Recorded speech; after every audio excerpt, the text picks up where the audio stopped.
Tired of getting misled by jobs that say there's something and there's something else?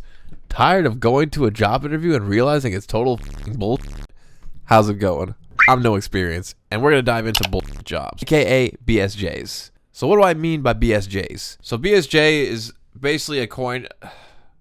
So BSJ is basically a term I coined when I started job hunting for jobs in the marketing field specifically. That's kind of where most of these jobs masquerade themselves as. They masquerade themselves as marketing firms or like something to do with marketing when they're not marketing at all.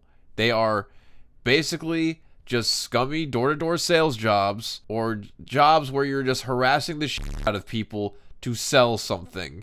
Which, you know, nothing wrong with that. I respect the hustle. My issue is when you lie to the public that are, you know, genuinely just trying to find something in a field that they're interested in, and then it's something else. It'd be the same thing as if I was like put out a job for a line cook, and then it's actually it's a job for being a host in front of the restaurant instead of being a line cook. Like, that's not what the job was advertised as. Like, why do you guys keep doing that? So this video is pretty much a public service announcement for y'all. This is my present for y'all, so y'all can really understand what to look for in these job postings and what the red flags are, so you don't have to waste your time even doing an interview with these people, and you can just move on to the next job. So we can basically break these BSJs down to 3 categories. 1, door-to-door sales. 2, cold calling. And 3, and my least favorite, is hanging out inside or in front of retail stores like Walmart, Publix, Costco, Target, you name it. Any of, like, you know, Barnes and Noble, like just Best Buy. You're like inside of a retail store, but you're not an employee of the retail store. You're like an annoying person in a suit harassing people for no reason. So these are the signs to look for when you're applying for jobs, how you can navigate through the red flags of determining if it's one of those 3 jobs. First and foremost, just straight up ask. And I know, like, oh, no, Dan, like, of course I'm going to ask, but no, like, don't even, like, let them explain the job to you and blabber on. Just be like, wait, I'm sorry, sir. I understand you're breaking down this job and how great it is, but I just need to be straight up. Is this cold calling or door-to-door sales or some kind of job that involves me hanging inside of a retail store, annoying people and selling something to them? Because they're going to have to say yes, you know what I mean? And if they don't, then that's, you know, you can obviously report them, lock them up, call 911, throw away the key. So red flag number 1, the salary range. Here's a perfect example of one. So you look at this job posting, just look at the pay, man. There's an over $70,000 difference from the lowest you can make to the highest you can make at this job, starting at $41,000 and saying that they're saying that you can make over $114,000 at this job. And they use the lowest range as the baseline because that's usually what most people are making. They're making like $40,000, and they have the audacity to say that you can make $114,000 because maybe there was like one person in the entire company that made that. And they're using that as a baseline to say this is how much you can make, like, max. Like, that's a terrible baseline to use. And what also gets on my nerves about all these freaking Indeed posts is, you know, it looks like a salary range. Like, what I mean by that is, like, it looks like you're getting paid a salary, and you're not. You're getting paid an hourly rate plus commission, and they don't say that on the job post. I guarantee if I were to do an interview for this company, I guarantee that's what they would say. They'd probably say it's like a $13 per hour plus like a 3% commission, which in my state of Florida, that's basically like minimum wage plus commission, bro. And so they're trying to market this job as you could possibly make $114,000 in it, and you're probably gonna be making minimum wage at this job. All right, now red flag number 2, the interview. And I use interview very loosely because, like, most of these interviews are more like sales seminars. They're not really interviews.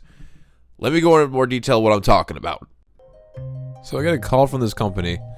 They want to set up a Zoom meet. I'm like, all right, cool. And right away, I know it's a BSJ. Why? Because the way they conduct the interview. So, you know, a typical interview, they're more talking to you and trying to figure things out about you. But in this interview, It was basically just like a business presentation. You know, like they were trying to sell me something. And if you notice, there's over 7 other people in this interview at the same time as me. Don't you think that's a little odd that they're interviewing a bunch of people at the same time? So yeah, like that's one of the biggest signs you can look at to tell that if it's a bullshit job. Why do you think they do that? They do that because they have such a low bar for who they interview that they do a bunch of people simultaneously as an assembly line for candidates, because their turnover is so freaking high, and people usually bail out of these interviews after like the second or third interview because they start realizing, oh crap, this is a bullshit job. So just be aware of that. Like if you're getting interviewed simultaneously along with a bunch of other people, it's probably a bullcrap job, dude. Number 3, the words they use in the companies they say they associate themselves with. So, aside from all the previous things I just stated, sometimes these companies will be so good at lying and gaslighting people that they figured out a way to navigate through their lies to convince you that this is a more legitimate job. So this is how you can figure out that they're not. 1, and I can't preface this enough, if they say they associate with AT&T, fucking run, bro. Because they don't work, they're not AT&T. They're a third-party distributor of AT&T services, meaning that they have some kind of contract with AT&T, but they're an independent business. Another way you can tell is by the name of the company. If it's called, like, I don't know, like Reggaeton Solutions or like Pink Hat Consulting or like Kitty Cat Marketing Group, like if it's got like group or consulting or like solutions at the end of the company, it's probably one of these bullshit third-party AT&T vendor companies. And again, these are the companies that are going to say, oh, we work directly with AT&T and like big companies like Walmart and Target and Barnes & Noble. What that means is they just go inside of Walmart's, Targets, and Best Buys and all those other companies and harass people to buy AT&T. And these companies are usually pyramid schemes. There's usually one guy who owns the company who gets most of the money, and you get a small slither of the money, like being a 2 or 3% commission. So right away, if you hear that they associate with AT&T, just end the interview right there. Another one is a few buzzwords they use. The biggest one I noticed, because I interviewed for probably over a dozen of these companies, they love the buzzword student mentality. If you hear them say student mentality, it's usually one of these bullshit door-to-door commission jobs. Fucking run, bro. Run away. So if you're starting to notice that there's a repetitive pattern of misleading people with these kind of jobs. They mislead people on what the job's like, what the company's like. And yeah, I get it. Most jobs do that, but these ones do it to an even more extreme extent. You know what I mean?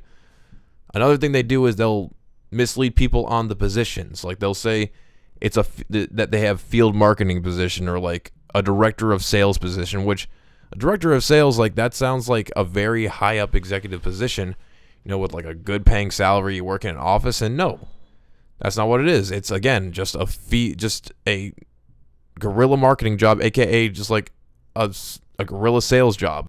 So imagine that you graduated from business school, you did all the work you needed to do to get like a legitimate office job, and then you apply for this company. You're all excited that oh great, I finally got a job, and then you find out that you're gonna hang out in front of a Target and sell freaking phone plans to people. Come on, man. There needs to be more of a crackdown on this. This is why I'm making this video. Another thing to look out for is them advertising the pay of the job. If the biggest thing they're talking about is the pay, or if the pay is the first thing in the title of the job on Indeed or any other job board site, that's also something to look out for. You gotta think, oh, they're promising riches beyond your wildest dreams. You'll have wealth that you never had before from this job. Don't you think that sounds a little odd? There's a reason why they're doing that. That pay is just a way for them to bait you. They're casting out, baiting you, trying to hook you in to get you in one of these jobs. And I promise you it's not an ideal job that you want to work. So the final point I want to make is any kind of job that requires you to pay anything out of pocket is also a huge red flag. I don't care what kind of job it is, they should never make you pay for stuff out of pocket. They should always provide you with training, provide you with the resources you need to do the job. If any job requires you to pay for anything out of pocket, man, just leave, man. You can find something better. In conclusion, I just want to say, like, it's not that these jobs are like scams.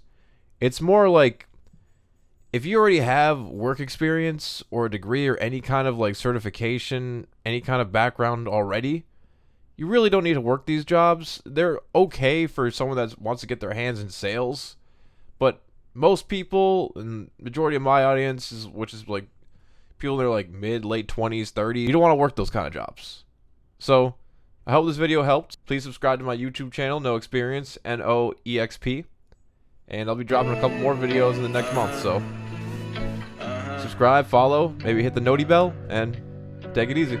These days I smoke more than I used to. I keep my feelings in my wallet, that's what you do. I seen your new dude, y'all look happy, good for you too. I feel the heart behind your smile, I see the true you. These days I smoke more than I used to. I keep my feelings in my wallet, that's what you do. I seen your new dude, y'all look happy, good for you.